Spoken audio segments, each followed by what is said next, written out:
Assalamualaikum warahmatullahi wabarakatuh. Alhamdulillah, hari ini kita bisa ketemu lagi ya, di pembelajaran geografi. Kali ini kita akan membahas tentang flora dan fauna di dunia. Bagaimana kabar kalian? Baik-baik saja kan? Alhamdulillah. Mudah-mudahan kita semua senantiasa diberikan kebaikan oleh Allah SWT dan selalu dalam perlindungan Allah SWT. Baiklah, kita mulai saja pembelajaran hari ini. Kita baca Bismillahirrahmanirrahim. Nah, kompetensi dasar yang kita pelajari pada hari ini adalah menganalisis sebaran flora dan fauna di Indonesia dan dunia berdasarkan karakteristik ekosistem. Nah, tujuan pembelajarannya pada hari ini adalah siswa dapat menjelaskan pengertian bioma. Yang kedua, siswa dapat membedakan jenis bioma di dunia. Dan yang ketiga, siswa dapat membedakan wilayah persebaran hewan atau zoogeografi di dunia. Nah, sebelum kita masuk ke materi, masih ingatkan kita dulu bicara tentang biosfer ya. Nah, kali ini kita bicara dengan bioma. Nah, kita berbicara tentang bioma maksud saya ya. Oke, kalian tahu apa itu bioma? Ya, ini bioma ya. Pengertian bioma adalah yang pertama ini ya. Bioma adalah daerah yang luas di bumi dengan kondisi yang serupa seperti iklim serta makhluk hidupnya. Jadi dalam bioma ini wilayahnya luas, itu yang pertama. Yang kedua, punya ciri-ciri yang sama atau karakteristik yang sama. Di sini dicontohkan seperti iklimnya sama, daerahnya luas tetapi punya iklim yang sama, serta ciri khas makhluk hidupnya juga hampir sama. Nah, ini kalau ada daerah yang luas ya, yang kemudian dengan ciri iklim yang sama dan ciri makhluk hidup atau karakteristik makhluk hidupnya yang hampir sama, itulah dinamakan bioma. Jadi bioma merupakan sistem terbesar, jadi merupakan ekosistem terbesar yang dimiliki oleh flora dan fauna yang khas ya. Pada dasarnya terdiri atas produsen, konsumen, dan pengurai atau decomposer, yang di dalamnya terjadi aliran materi dan energi yang selalu dimulai dari tumbuhan. Nah, ciri khas dari suatu bioma sendiri adalah adanya suatu vegetasi tertentu yang dominan pada suatu wilayah dipengaruhi oleh kondisi iklim regionalnya. Jadi bioma ini yang menjadi ciri khas adalah adanya vegetasi. Jadi ini tekanannya pada apa? Iya, pada floranya ya, pada floranya. Kita bicara bioma lebih mengarah pada floranya atau vegetasinya ya.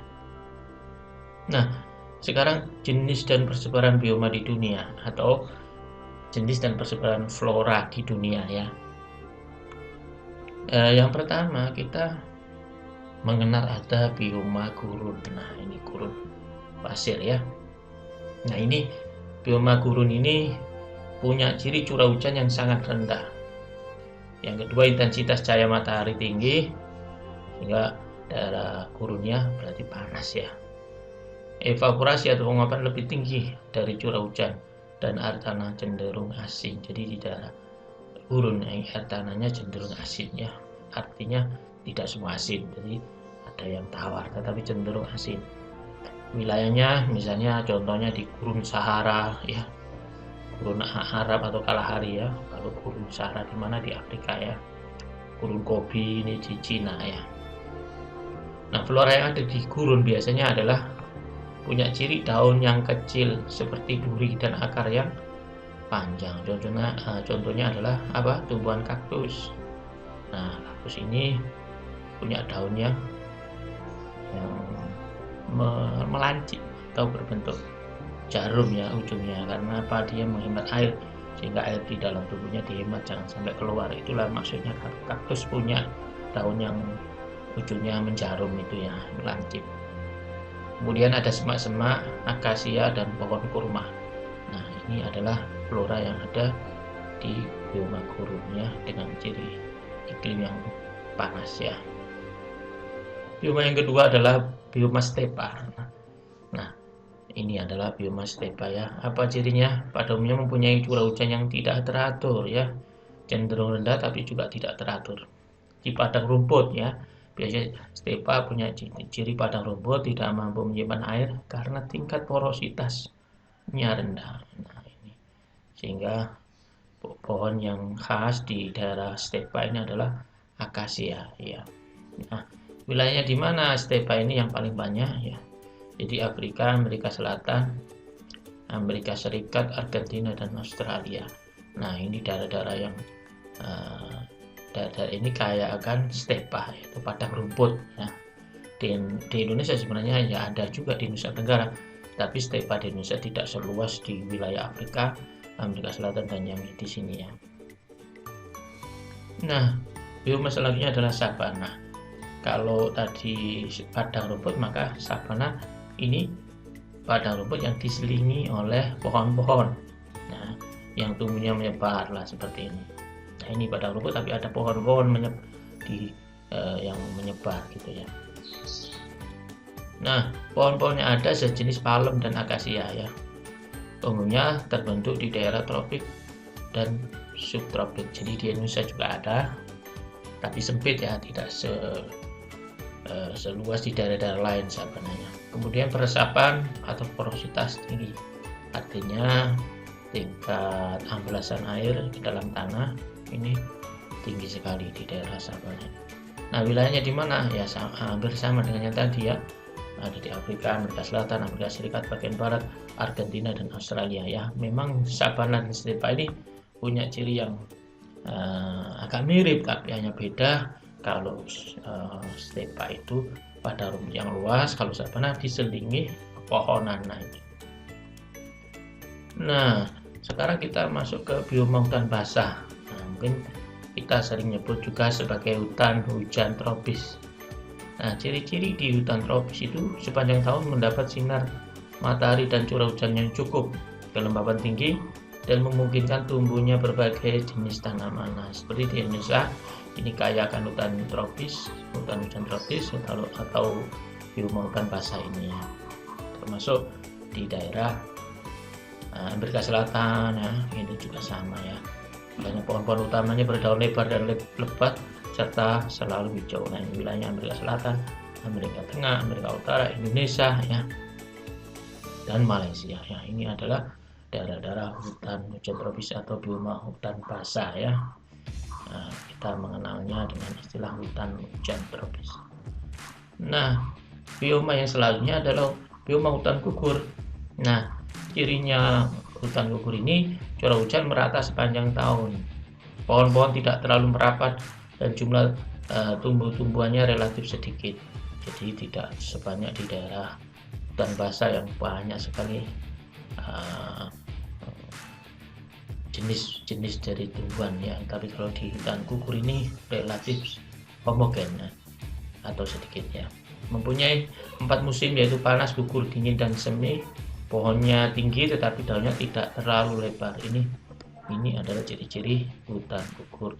Wilayahnya ini di daerah iklim sedang, antara lain di benua Amerika, Kepulauan Inggris, dan Australia. Jadi di Eropa, Amerika, Australia ini tempatnya bioma hutan gugur dengan ciri memiliki 4 musim ya, di Eropa ya.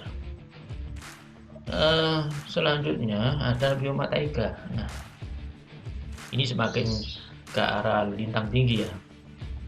Nah, cirinya apa? Taiga itu merupakan bioma terluas. Nah, ternyata bioma taiga di dunia ini adalah bioma yang paling luas wilayahnya. Tumbuhannya berdaun jarum dan memiliki lapisan lilin dengan ciri musim dingin yang cukup panjang, sedangkan musim panas yang sangat singkat. Ini menandakan daerah ini jarang dilalui sinar matahari ya, karena mungkin lintangnya tinggi ya. Nah, lintang antara 60 sampai 90 derajat. Nah, selama musim dingin air tanah di daerah ini menjadi es dan mencapai 2 meter di bawah permukaan tanah. Nah, ini jadi berarti kalau musim kemarau dia sumbernya kering ya. Wilayah di mana? Nah, ini wilayahnya adalah di Rusia bagian utara dan Kanada. Nah, flora yang ada ya, ini adalah jenis conifer atau apa? Cemara ya, terutama pohon elder, spruce, beech, dan juniper yang bentuk daunnya seperti jarum dan tahan terhadap kekeringan. Nah, jadi bioma taiga ini berarti di daerah kutub ya. Nah, sekitar daerah kutub begitu ya. Nah, ini juga ternyata di daerah lintang tinggi juga lebih tinggi lagi gini kayaknya tundra ya. Ini ciri-cirinya tidak dijumpai pepohonan kecuali lumut. Nah, ini kutub. Ini sangat kutub atau di lintang yang sangat tinggi ya. Mungkin di 80-90 derajat lintang utara ke selatan ya. Kemudian ciri lain adalah musim dingin yang sangat panjang dan gelap serta musim panas yang panjang dan terang. Jadi kalau cirinya berarti kalau tidak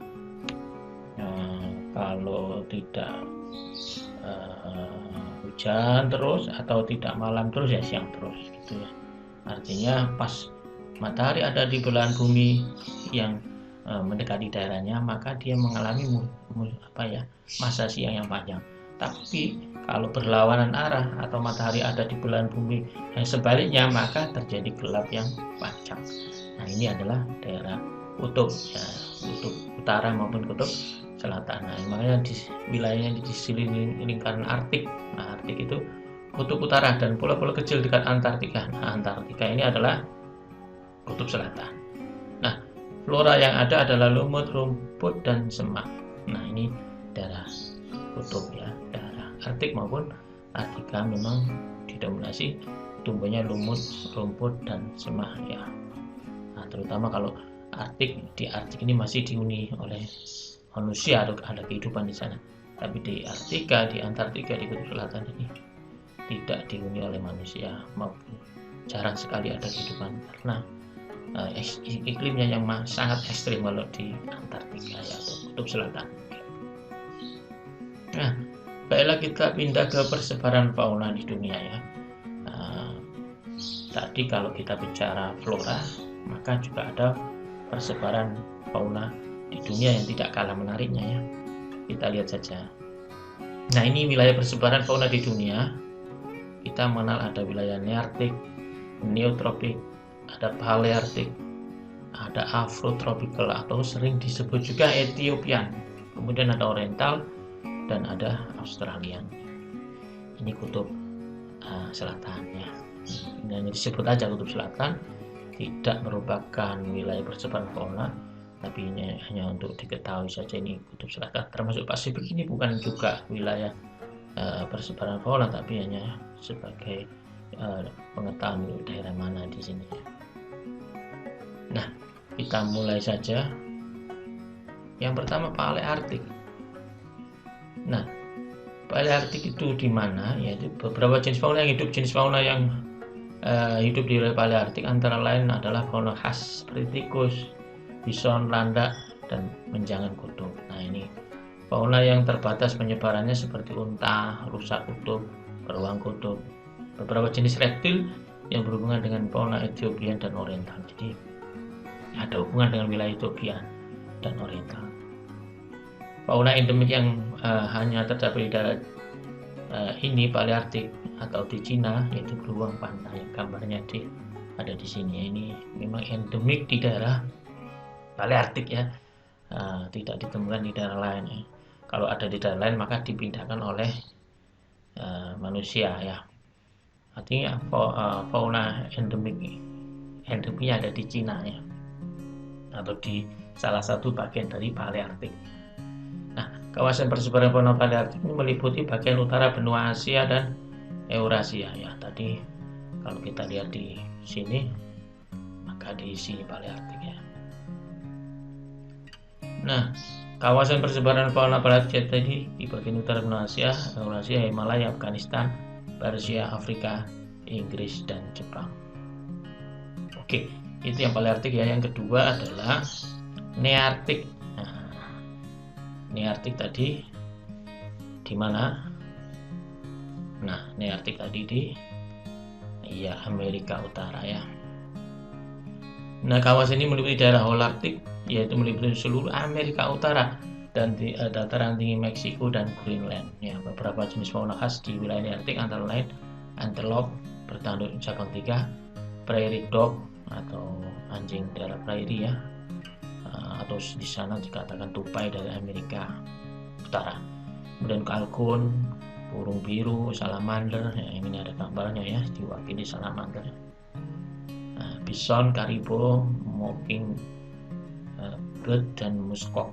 Nah, ini adalah hewan-hewan yang ada di Arktik ya. Mungkin gambarnya saya wakilkan satu aja, yang lain mungkin bisa kalian cari di internet atau di buku-buku kalian yang sudah ada ya, kalian punya buku paket ini. Nah, yang ketiga di wilayah Ethiopia. Wilayah Ethiopia ini memiliki kurang lebih 160 vertebrata, jadi cukup banyak juga ya di daerah Afrika ini atau Ethiopia.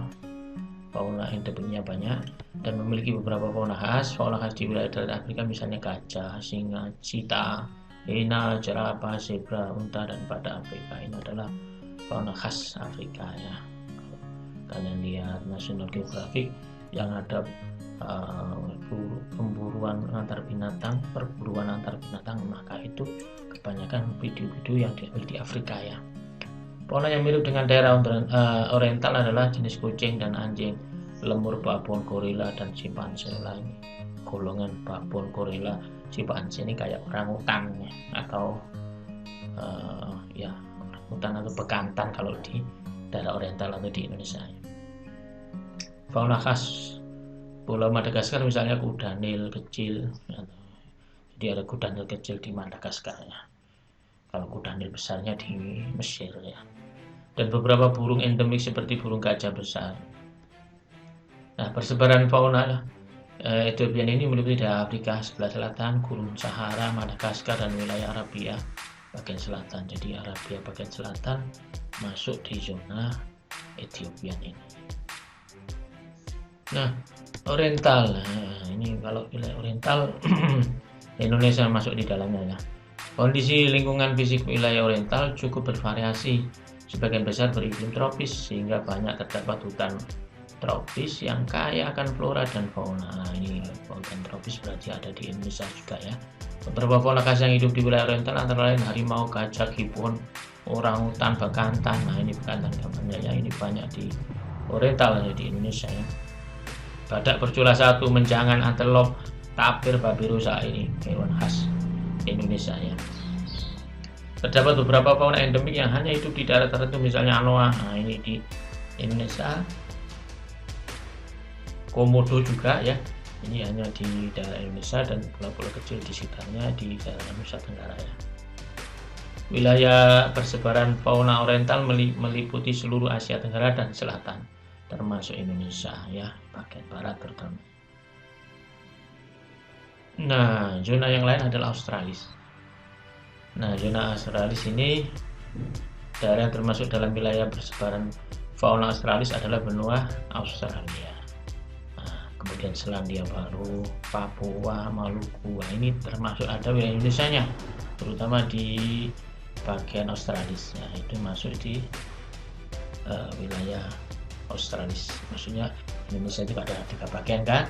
Ada bagian Asiatik atau wilayah barat, peralihan, dan ada bagian timur nih Australis. Nah, wilayah bagian timur Indonesia itu termasuk zona Australis di dalam klasifikasi zoogeografi dunia, masuk di Australis ini.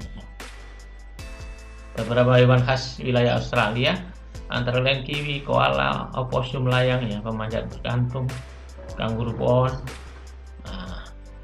burung penghisap madu, burung emu, kakak tua, kasuari, noktiak, walabi, cendrawasih, kanguru. Selain beberapa fauna di atas, juga terdapat beberapa fauna endemik yang asli dari sana ya, yang hanya terdapat di satu wilayah, yaitu Tuatara ini ya, yang hanya di ini ada di Selandia Baru ya, dan Tasmanian Devil yang atas ini seperti tikus ini di Tasmania ya, di daerah Australia, Selandia Baru sana ya. Nah, zona yang terakhir ya, yang termasuk persebaran atau hewan di dunia ya, wilayah persebaran hewan di dunia adalah neotropik. Nah, wilayah fauna neotropik tersebar maksud saya dari Meksiko bagian selatan sampai Amerika Tengah dan Amerika Selatan. Jadi di Amerika Tengah sampai Amerika Selatan ya, kondisi wilayah neotropik sebagian besar beriklim tropis, dan di Amerika Selatan lebih banyak yang beriklim sedang. Beberapa jenis fauna khas yang hidup di wilayah fauna ini antara lain kukang, armadillo, alpaka. Alpaka itu kalau kalian di Batu Segeri sudah ada alpaka, itu kayak menjangan gitu ya. Unik dia, lebih apa ya, menarik pakai ini tanduknya ya. Kelelawar penghisap darah orangutan siamang terenggiling. Ini ada gambarnya terenggiling seperti apa. Ini adalah hewan di Amerika Selatan yang banyaknya. Menjangan, sejenis babi, kuda, kera, dan tapir. Kalau ini ada di Asia juga ya. Berbeda dengan tapir Asia, terutama pada punggungnya. Nah, berarti ada perbedaan antara tapir yang ada di Asia maupun di daerah Amerika Selatan ini. Nah, ini adalah wilayah terakhir. Untuk itu sampai di sini pertemuan tentang persebaran flora dan fauna di dunia. Nah, nanti kalau belum paham kalian putar lagi, kalian lihat lagi videonya. Kalau belum paham lagi ya buka buku, buka internet. Literaturnya sangat banyak di internet tentang persebaran atau wilayah flora fauna di dunia ya. Pertemuan saya akhiri di sini. Kita jumpa lagi pada video mendatang. Kita akhiri dengan doa akhir majelis. Subhanakallah bihamdika asyhadu an la ilaha illa anta astaghfiruka wa atubu ilaik. Assalamualaikum warahmatullahi wabarakatuh.